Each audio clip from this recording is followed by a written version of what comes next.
Hi,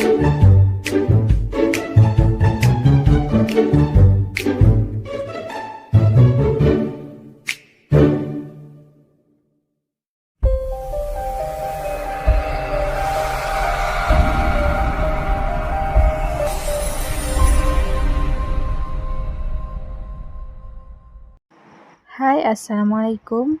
Today, my friend and I would like to present about peer-to-peer financing. Assalamualaikum warahmatullahi wabarakatuh. My name is Nur Iswani binti Zakaria. My matric number 10 DIB 19F1043. Hi, my name is Nurin Atina binti Aliadi. My matric number 10DIB 19F1023. Assalamualaikum warahmatullahi wabarakatuh. Nama saya Nur Aina Natasha binti Muhammad Yusof. Nombor kad matrik 10 DIB 19F1049. Assalamualaikum, nama saya Nur Syafiza Nabila binti Muhammad Nasri.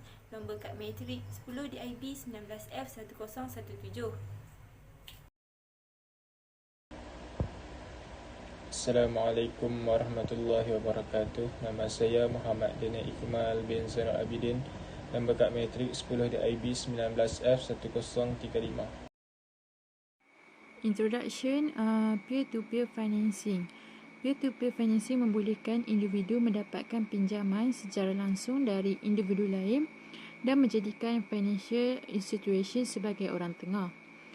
Website peer-to-peer lending menghubungkan peminjam terus dengan pelabur. Website ini menetapkan kadar dan syarat dan membolehkan transaksi. Peer-to-peer lender mencari alternatif untuk traditional bank ataupun kadar yang lebih baik daripada yang ditawarkan oleh bank. Peer-to-peer financing ini adalah satu bentuk pinjaman wang secara langsung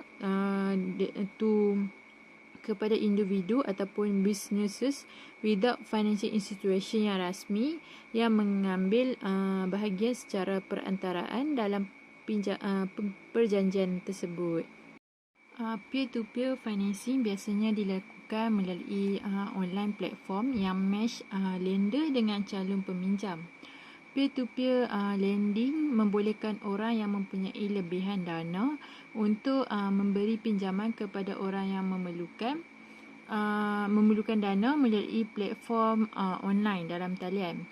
Lender mempunyai peluang untuk memilih siapa pun mereka yang akan meminjam, atau mereka dapat menentukan tingkat bunga yang diinginkan berdasarkan jenis risiko yang mereka ambil.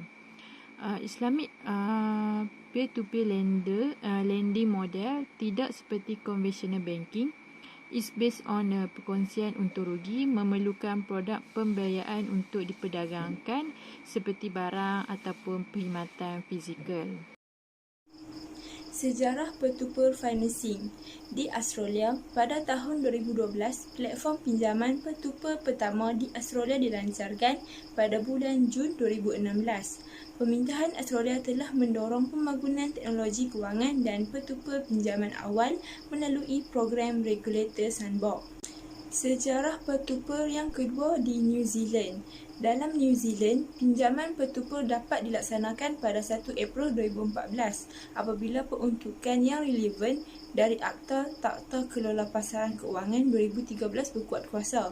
Akta ini membolehkan perkhidmatan pinjaman peer-to-peer diberi lesen.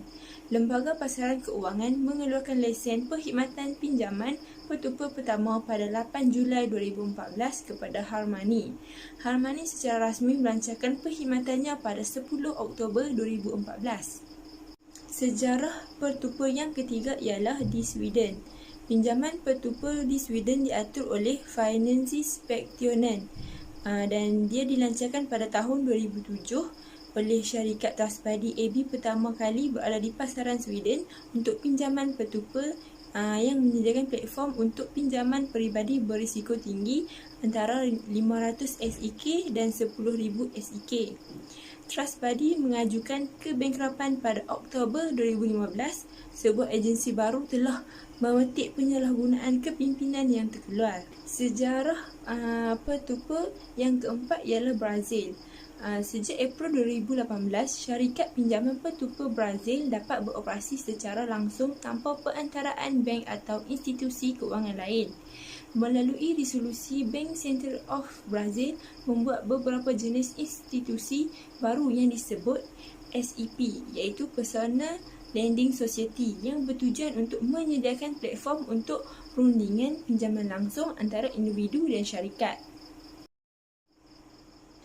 Latar belakang petupa financing ataupun lending. Petupa ni merupakan pinjaman adalah bentuk kewangan yang membolehkan pertukaran modal tanpa bergantung kepada kewangan konvensional institusi untuk mengawasi dan mengurus urus niaga. Format ini digunakan dan boleh membuat peminjam dan pemberi pinjaman berinteraksi secara langsung. Biasanya mereka berhubung melalui aplikasi media sosial ataupun laman web. Sistem petupa ini dapat menawarkan akses kredit kepada orang yang akan ditolak oleh institusi konvensional atau cara untuk menggabungkan hutang pinjaman pelajar dengan kadar faedah yang lebih baik. Dalam beberapa tahun juga kebelakangan ini, laman web pinjaman petupa telah menghabiskan jangkauannya dan pelanggan dapat melunaskan hutang kad kredit dengan kadar faedah yang lebih rendah. Petupa financing ataupun lending juga mengadakan pinjaman pembaikan rumah dan pembiayaan juga kini tersedia di laman pinjaman petupa. Okey, seterusnya modus operandi untuk peer-to-peer financing. Kebolehgunaan format peer-to-peer paling relevan untuk aset pelaburan yang disokong untuk mematuhi syariah sebagai hutang pelaburan yang disokong bertentangan intuitif dengan konsep riba. Ini digambarkan sekiranya menggunakan format peer-to-peer untuk pembiayaan aset dalam bentuk patuh syariah menggunakan murabahah kontrak. Okey, prosesnya yang pertama, calon peminjam perlu log masuk ke platform untuk menghantar permintaan pinjaman yang kemudiannya disahkan oleh fungsi syariah, individu atau lembaga penyedia platform sebagai patuh dan ditambah kekumpulan pilihan pelaburan dalam platform. Di sisi lain, bakal pelabur perlu log masuk ke platform peer-to-peer dan melihat semua pilihan untuk pelaburan di platform yang telah dilayakkan terlebih dahulu sebagai patuh syariah oleh penyedia platform. Yang kedua, pelabur memilih pilihan yang mereka minati, kemudian menandatangani perjanjian induk murabahah dan memindahkan dana kepada peminjam, perniagaan atau individu menggunakan platform pintu masuk pembayaran yang kemudian menggunakan ini untuk mengambil aset. Mereka mahu membeli dari pembekas setelah pusingan pendanaan selesai. Yang ketiga, pembekal kemudian akan menukar hak milik aset tersebut kepada pelabur yang telah mengambil bahagian dalam pusingan pembiayaan untuk projek ini. Yang keempat, penyerahan aset dibuat kepada peminjam kerana mereka adalah pengguna akhir berkenaan dengan utility aset. Yang kelima, peminjam mengeluarkan tawaran untuk membeli hak milik aset kepada pelabur mengikut syarat-syarat perjanjian murabahah. Yang keenam, pelabur menerima tawaran peminjam untuk membeli aset sebagai nilai dari jumlah aset ditambah margin keuntungan dinyatakan dengan jelas dalam perjanjian induk murabahah yang ditandatangani oleh pelabur sebelum pemindahan dana kepada peminjam. Yang ketujuh, semasa penerimaan tawaran pemilikan aset adalah dipindahkan kepada peminjam yang membayar pelabur dalam format yang disetujui setiap minggu, bulanan dan lain-lain sebagai penyelesaian kontrak. Okey, kelebihan menggunakan peer-to-peer financing ni, dia memperbagikan kebanyakan platform peer-to-peer financing ni, dia menawarkan produk yang secara automatik dan dapat memperbagikan pelaburan kita melalui pelbagai peluang. Okey, next is secondary market. Secondary market ni ialah pasaran sekunder. Okey, semasa melabur, kita tidak boleh menganggap bahawa kita boleh keluar dari pelaburan yang kita buat tu dengan lebih awal. Tapi secondary market ni dia memberi peluang kepada pelabur untuk menjual sebahagian pinjaman mereka kepada pelabur lain di platform peer-to-peer financing ni. Okey, secondary market ni juga memberikan kecairan kepada pelabur sekiranya mereka perlu mendapatkan wang dengan lebih awal daripada yang dirancang. Okey, yang ketiga ialah lower risk. Okey, untuk lower risk ni dia ialah risiko yang lebih rendah. Dengan pinjaman peer-to-peer ni, peminjam sering dapat mengakses pinjaman dengan kadar faedah lebih rendah daripada yang mereka dapat dari pemberi pinjaman tradisional seperti bank dan masyarakat bangunan. Okey, oleh kerana pelabur memberikan wang secara langsung kepada peminjam melalui platform peer-to-peer financing, tidak ada overhead biasa yang berkaitan dengan kebanyakan penyedia perkhidmatan kewangan yang sering membolehkan kedua-dua pihak membuat keuntungan daripada harga yang lebih baik. Okey. Next is yang last ialah kita juga boleh buat secara online. So dalam talian pun boleh.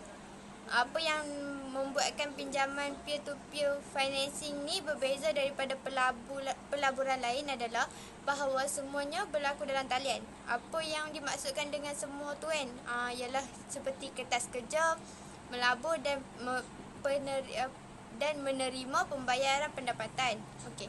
Kita juga tidak perlu menahan lalu lintas untuk pergi ke pejabat atau menghubungi member untuk bercakap dengan ejen. Kita hanya mendaftar di platform peer-to-peer financing ni dan pindahkan dana kita ke akaun, pilih pelaburan dan hanya tunggu pembayaran bulanan kita. Tu je, simple. Okey, sekian. Assalamualaikum, my name is Feruza binti Muhassainik and my nomenclature is 10DIB 90F1205. Okay, I will explain about the risk of the peer-to-peer financing. Okay, firstly is there's no saving safety guarantee, so you could lose everything you put in. Maksudnya ialah tak ada jaminan keselamatan yang menjimatkan sehingga boleh hilang semua barang yang kita masukkan. Walaupun banyak pinjaman peer-to-peer yang berjaya dengan kadar pulangan yang baik, tapi kita tak tahu apa yang akan berlaku pada masa depan nanti. Sebab itulah tak ada jaminan keselamatan yang boleh janji yang dia akan dapat pulangan seperti apa yang diharapkan. Sebelum melabur dalam pelaburan peer-to-peer ni, kita kena get ready lah. Kemungkinan besar pelaburan yang dimasukkan, pelaburan yang dapat tu dia akan gagal ataupun tak meninggalkan apa-apa dekat dia.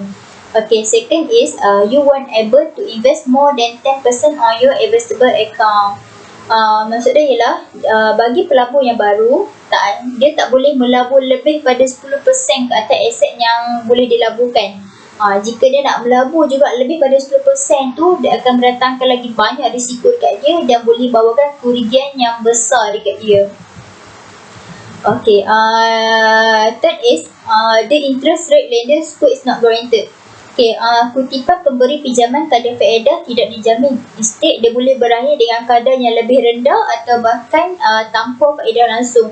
Contohnya bila kita melabur tinggi tu dan kita mengharapkanlah pulangan yang tinggi, tapi tak tengok dapat pulangan dengan kadar yang rendah je. Tak pun dia tak dapat pulangan langsung.